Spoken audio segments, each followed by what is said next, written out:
జగన్పై రాయి దాడి కేసు గతంలో జగన్ మీద హత్యా ప్రయత్నం కేసుకు సంబంధించినేమో అతన్ని మొన్ననే బెయిల్ మీద విడిచిపెట్టారు 4 ఏళ్ల తర్వాత.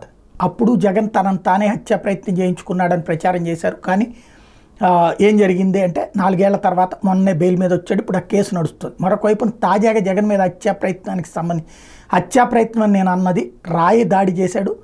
వాడికి వెనకాలైతే మాత్రం ఎవరో చెప్పందే చేయడు.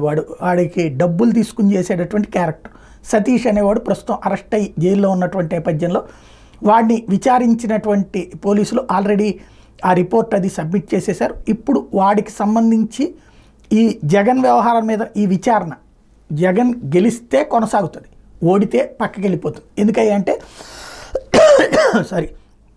తాజాగా విజయవాడ కోర్టు వాడి బెయిల్ పిటిషన్ విచారించింది. నిందితుడిది వాదనలకు సమయం కావాలని పబ్లిక్ ప్రాసిక్యూటర్ కోవడంతో న్యాయమూర్తి తదుపరి విచారణ వచ్చే నెల 23కి వాయిదా వేశారు.